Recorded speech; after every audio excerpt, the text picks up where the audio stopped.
গোলাঘাটত যিসকল থলুৱা অসমীয়া ব্যক্তিয়ে খিলঞ্জীয়া অসমীয়া মানুহৰ ওপৰত অনা অসমীয়া বা বহিৰাগতই আক্ৰমণ কৰা দেখিও প্ৰত্যক্ষভাৱে অনা অসমীয়া পক্ষত অৱস্থান ল'ব, তেনে অসমীয়া ব্যক্তিক সামাজিকভাৱে বৰ্জন কৰা হ'ব। কোনো অনা অসমীয়া গোলাঘাটত তেওঁলোকৰ সম্প্ৰদায়ৰ নামত সংগঠন গঠন কৰিব নোৱাৰিব। যদি তেওঁলোকে অসমীয়া জাতিটোৰ উত্তৰণ হোৱাটো বিচাৰে, তেন্তে অসমৰ জাতীয় জনগোষ্ঠীয় সংগঠনৰ লগত একেলগে কাম কৰক। আৰু আজি তাৰিখৰ পৰা প্ৰতিখন ব্যৱসায়িক প্ৰতিষ্ঠানৰ নাম ফলকত ডাঙৰকৈ অসমীয়া ভাষা ব্যৱহাৰ কৰাটো বাধ্যতামূলক আদিকে কৰি 9 দফীয়া প্ৰস্তাৱ গ্ৰহণ কৰে।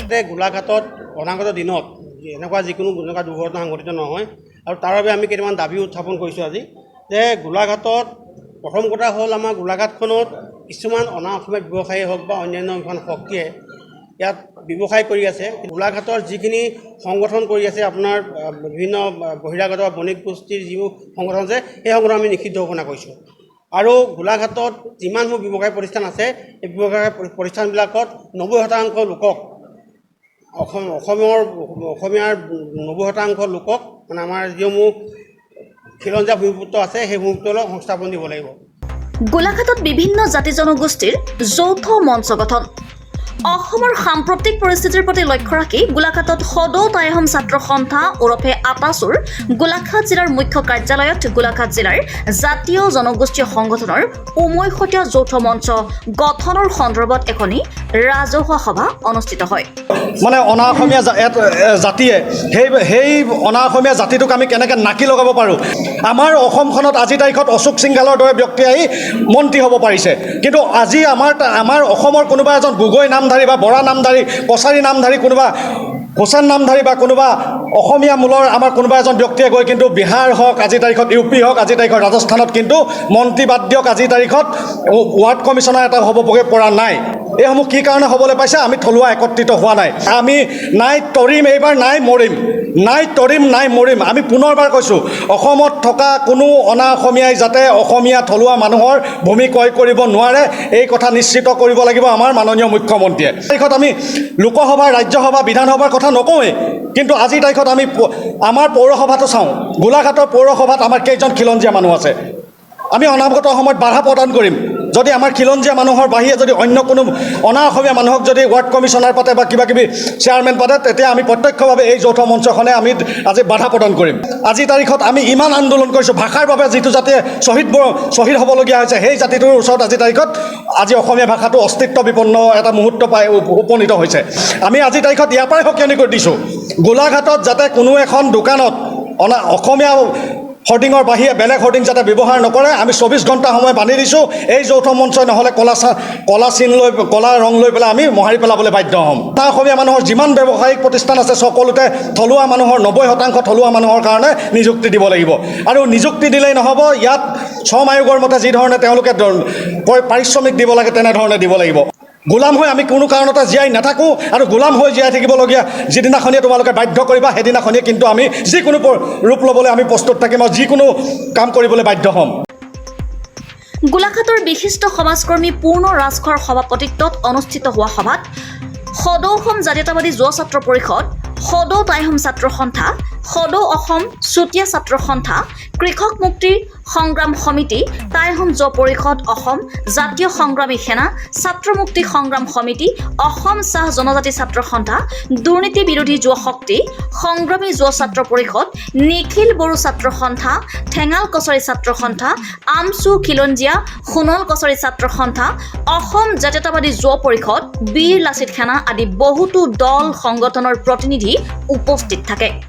আজি সভাৰ সৰ্বসন্মতিক্ৰমে পূৰ্ণ ৰাজখোৱাক মুখ্য উপদেষ্টা, কৃষ্ণ বৰুৱাক সভাপতি, নিপন গগৈ কাৰ্যকৰী সভাপতি, মানৱ গগৈ আৰু পাপু শইকীয়াক যুটীয়া সম্পাদক হিচাপে লৈ 41জনীয়া এখন শক্তিশালী সবল সমিতি গঠন।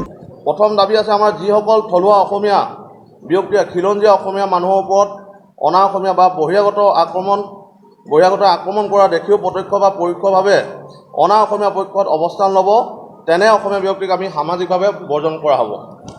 2 নম্বৰ আছে, কোনো অনা অসমীয়া গোলাঘাটৰ তেওঁলোকৰ সম্প্ৰদায়ৰ নামত সংগঠন খুলিব নোৱাৰিব।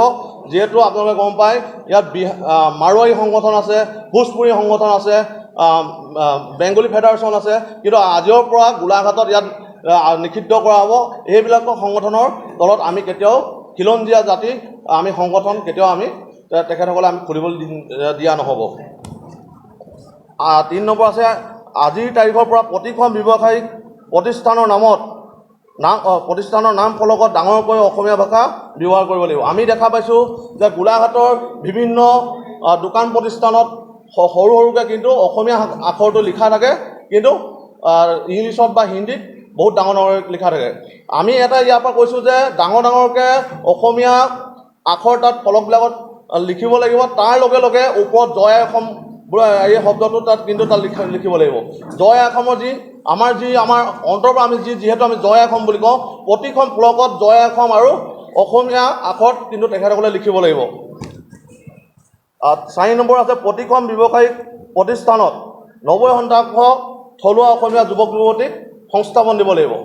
আৰু সংস্থাপন দিলেই নহ'ব, যিহেতু আমি গম পাওঁ যে 200-300 টকাতে বহু দোকান বা প্ৰতিষ্ঠানবিলাকে আমাৰ খিলঞ্জীয়া ল'ৰাসকলক তেখেতসকলে মজুৰি দি আহিছে। কিন্তু আপোনালোকে জানে এখন শ্ৰম আইন যিহেতু চৰকাৰে প্ৰস্তুত কৰি ৰাখিছে, শ্ৰম আইনৰ অনুসৰি কিন্তু তেখেতসকলে দৰমহা নাপায়। কিন্তু এই ক্ষেত্ৰত আমি সেইটো কাৰণে দাবী বনাইছোঁ, তেখেতসকলে এই শ্ৰম আইনৰ অধীনত কিন্তু মজুৰি পাব লাগিব। 5 নম্বৰ আছে গোলাঘাট জিলাত বসবাস কৰা থলুৱা অসমীয়া ব্যক্তিয়ে তেওঁলোকৰ মাটি বাৰীকে আদি কৰি যিকোনো সম্পত্তি বহিৰাগত বা অনা অসমীয়া বিক্ৰী কৰিব নোৱাৰিব। যিসকল থলুৱা অসমীয়া ব্যক্তিয়ে তেওঁলোকৰ মাটি কেইটামান টকাৰ লোভত অনা অসমীয়া বিক্ৰী কৰিব, তেনে অসমীয়া ব্যক্তিক সামাজিকভাৱে বৰ্জন কৰা হ'ব। লাগিলে তেখেত আমাৰ খিলঞ্জীয়া মানুহক যোনেই নহওক, খিলঞ্জীয়া যি অসমীয়া মানুহ হওক, তেখেতসকলে যদি বহিৰাগত মানুহক যদি মাটি বিক্ৰী কৰে, কিন্তু তেখেতসকলক বৰ্জন কৰা হ'ব। 6 নম্বৰ আছে যিসকল বহিৰাগত অনা অসমীয়াই অসমৰ স্বাভিমান গামোচাখন বহিৰাজ্যৰ পৰা আনি আজিৰ তাৰিখতো মনে মনে বিক্ৰী কৰি আছে, তেনে ব্যৱসায়ী প্ৰতিষ্ঠান সম্পূৰ্ণৰূপে বন্ধ কৰি দিয়া হ'ব। আপোনালোকে গম পায় গোলাঘাটৰ আয়ুক্তগৰাকীয়েও বহুকেইবাৰ জাননী জাৰি কৰাৰ পাছতো আজি আমি দেখা পাইছোঁ যে গোলাঘাটৰ বিভিন্ন দোকানত যি বহিৰাগতৰ যি কলকাতাত যি নিৰ্মাণ কৰা পাৱাৰলুম যি গামোচা ইয়াত ব্যৱহাৰ কৰি আছে, আমাৰ থলুৱা যি গামোচা তেখেতসকলে বিক্ৰী নকৰে। এই ক্ষেত্ৰত আমি বহুবাৰ নিবেদন কৰিছোঁ জিলা আয়ুক্তগৰাকীক, কিন্তু আজিলৈ কোনো কাৰসাৰ নাই। যদিহে আমি যদি এই অহা কাইলৈৰ পৰা যদি আমি দেখা পাওঁ গোলাঘাটৰ দোকান প্ৰতিষ্ঠানত, কিন্তু আমি বন্ধ কৰিবলৈ কিন্তু বাধ্য হ'ম। ৰিপৰ্টাৰ লাইভ নিৰ্ভীক